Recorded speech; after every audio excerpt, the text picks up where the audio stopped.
Hi dear friends, welcome all. In this video, we are going to discuss a result from the paper complex analysis,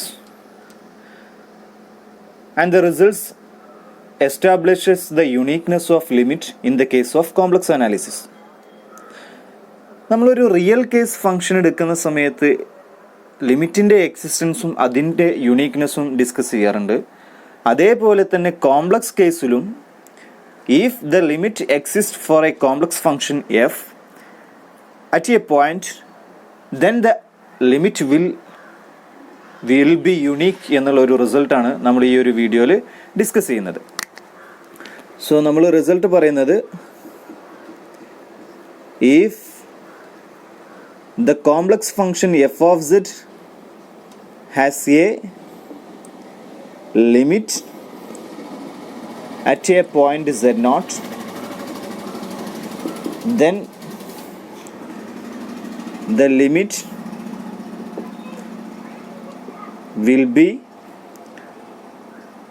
unique. Okay, നമുക്ക് ആ result just ഒന്ന് prove ചെയ്യാം. Limit exist ചെയ്യുന്നുണ്ടെന്ന് പറയാൻ വേണ്ടിയിട്ട് നമുക്ക് we are given that the function F of Z has a limit at z0. Our aim is to prove the limit is unique. Unique ആണെന്ന് prove ചെയ്യാൻ നമ്മൾ രണ്ട് ലിമിറ്റ് എക്സിസ്റ്റ് ചെയ്യുന്നുണ്ട്, W1ഉം W0ഉം എക്സിസ്റ്റ് ചെയ്യുന്നുണ്ടെന്ന് കാണിച്ചിട്ട് അവ ഈക്വൽ ആണെന്ന് പറയുന്നതോടുകൂടി നമ്മുടെ പ്രൂഫായി. So we can prove the result. Suppose f of z has two limit W0 and W1 at Z0. Z0 എന്നുള്ള പോയിന്റിൽ രണ്ട് ലിമിറ്റ് ഉണ്ടെന്ന് സപ്പോസ് ചെയ്യാം. Now our aim is to prove that W0 is equal to W1. Since W0 is the limit of the function f of z at Z0, we can write it as limit z tending to Z0 f of z is equal to W0, and similarly we can write limit z tending to Z0 f of z is equal to W1, as W1 is the limit of f of z at Z0. Now by definition of the limit, for any epsilon greater than 0, if we use in the first condition limit of f of z at Z0 is W0, for any epsilon greater than 0, there exists a delta not greater than 0. There exists a delta greater than 0 such that 0 less than mod z minus z0 less than delta will implies modulus of f of z minus f of z minus W0 is less than epsilon. Or we can choose epsilon by 2. And by using the second condition, the limit of f of z at z0 is W1. For the given epsilon, we can find another delta 1 or delta 2. Therefore, we can denote it by delta naught as corresponding to the limit W0. And we can find a delta 1 greater than 0 such that 0 less than mod z minus z0 less than delta 1 will implies modulus of f of z minus W1 must be less than epsilon or epsilon by 2. We can choose epsilon, or instead we can choose epsilon by 2. So for any epsilon greater than 0, by the first condition f of z has a limit at z0 given by W0, we can find a delta naught greater than 0 such that 0 less than mod z minus z0 less than delta naught will imply modulus of f of z minus W0 will be less than epsilon or epsilon by 2. And we can find a delta 1 greater than 0 for corresponding given epsilon greater than 0 by using the second condition 0 less than mod z minus z0 less than delta 1 will imply f of z minus W1 will be less than epsilon by 2. So if we choose delta equal to delta less than minimum of delta 1 delta naught delta 1, then we have if 0 less than mod z minus z naught less than delta. If we choose delta less than minimum of delta naught comma delta 1, then for 0 less than mod z minus z naught less than delta, we have two conditions. Our aim is to prove that w1 equal to w0. So in order to prove w1 equal to w0, we consider the case w1 minus w0. നമ്മുടെ aim w1 equal to w0 എന്ന് prove ചെയ്യണം. അതിന് വേണ്ടിയിട്ട് നമ്മൾ modulus of w1 minus w0 എന്നുള്ളൊരു condition എടുത്തു. So if we choose delta less than minimum of delta naught delta 1, then if 0 less than mod z minus z naught less than delta, we have w1 minus w0 equal to, നമ്മുടെ കയ്യിൽ രണ്ട് assumptions ഉണ്ട്. Finally നമുക്ക് prove ചെയ്യേണ്ടത് w1 equal to w0 എന്നാണ്. അത് prove ചെയ്യാൻ വേണ്ടിയിട്ട് നമ്മുടെ കയ്യിൽ രണ്ട് കാര്യങ്ങളുണ്ട്. F of Z minus w0 less than epsilon by 2 ആണെന്നും F of Z minus w1 less than epsilon by 2 ആണെന്നും. So w1 minus w0 equal to 0 എന്ന് പ്രൂവ് ചെയ്താൽ നമ്മുടെ കണ്ടീഷൻ ആയിട്ടുള്ള w1 ഈക്വൽ ടു w0 എന്നുള്ള കണ്ടീഷൻ കിട്ടും. രണ്ട് ലിമിറ്റും യൂണീക്ക് ആണെന്ന് കിട്ടും.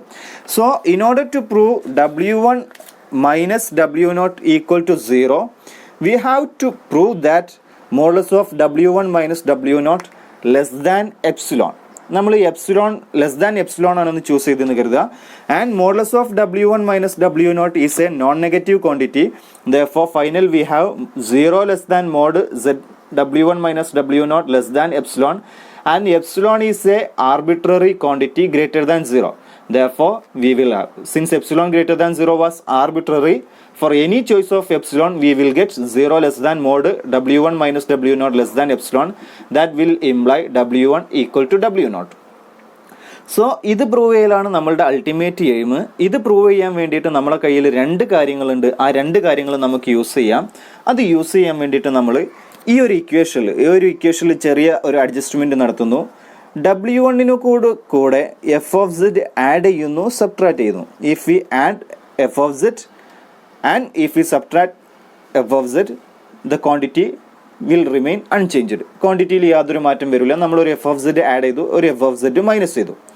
ദാറ്റ് ഈസ് ഈക്വൽ ടു, ഇനി നമ്മളെ കയ്യിൽ F of Z minus w0 എന്നുള്ളതും F of Z minus w1 എന്നുള്ളതും രണ്ട് കാര്യങ്ങളുണ്ട്. അതിൽ എഫ് ഓഫ് സെഡും w0 കണ്ട് നമ്മൾ ഫസ്റ്റ് എഴുതിയാൽ F of Z minus w0 എന്ന് കിട്ടി. ഇനി F of Z minus w1 കിട്ടാൻ വേണ്ടിയിട്ട് നമുക്ക് എഫ് ഓഫ് സെഡിന് നെഗറ്റീവാണ്. അപ്പം നെഗറ്റീവ് നമ്മൾ പുറത്തെടുത്താൽ എഫ് ഓഫ് സെഡ് വരും, minus of F of Z. And w1 ഇവിടെ പോസിറ്റീവാണ്. അപ്പോൾ ഇവിടെ നമ്മളൊരു മൈനസ് കൊടുത്താൽ F of Z minus w1.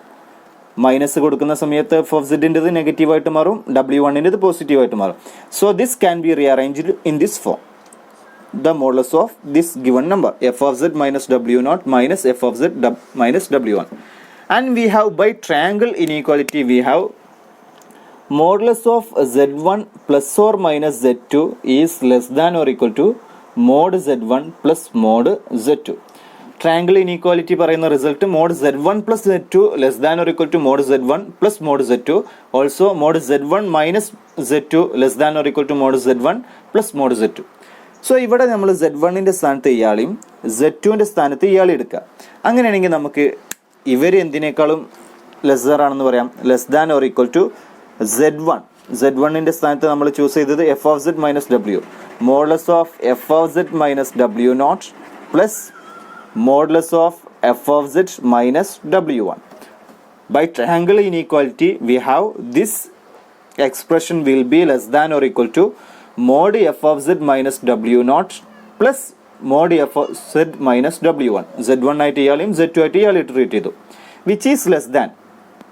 നമ്മുടെ ഒരു അസംഷൻ പ്രകാരം രണ്ട് കണ്ടീഷൻസ് നമുക്ക് കിട്ടിയിരുന്നു. അതിലെ ഫസ്റ്റ് കണ്ടീഷൻ പറയുന്നത് എന്താ, F of Z minus w0 less than epsilon ആയിരിക്കും എപ്പോൾ 0 less than mod z minus z0 less than delta naught ആണെങ്കിൽ. നമ്മുടെ അസംഷൻ എന്തായിരുന്നു, 0 less than mod z minus z0 less than delta എന്നാണ് നമ്മുടെ അസംഷൻ. ഡെൽറ്റ ആരാ, minimum less than minimum of delta naught delta one. അതുകൊണ്ട് delta ആരെക്കാട്ടിയും ചെറുതാണെന്ന് പറയാം, ഡെൽറ്റ വണ്ണിനേക്കാളും ചെറുതാണെന്ന് പറയാം. So 0 less than mod z minus z naught less than delta, that is less than delta one. Therefore this quantity will be less than epsilon by 2 plus.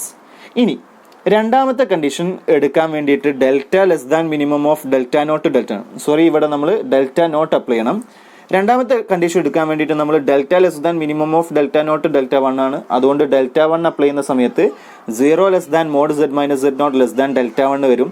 ആ സമയത്ത് F of z minus W വണ്ണിൻ്റെ quantity ആരെക്കാട്ടും ചെറുതാണ്, epsilon by ടുവിനെക്കാട്ടും ചെറുതാണ്. Therefore mod w1 minus w0 is less than epsilon. Finally we have mod w1 minus w0 is less than epsilon, and this quantity is positive and non-negative. Since epsilon greater than 0 was arbitrary, we have w1 equal to w0. So if the limit of a complex function exists at a point, then the limit will be unique. Okay, we can wind up this video and we can meet in the next video with more theoretical discussions. Okay, thank you.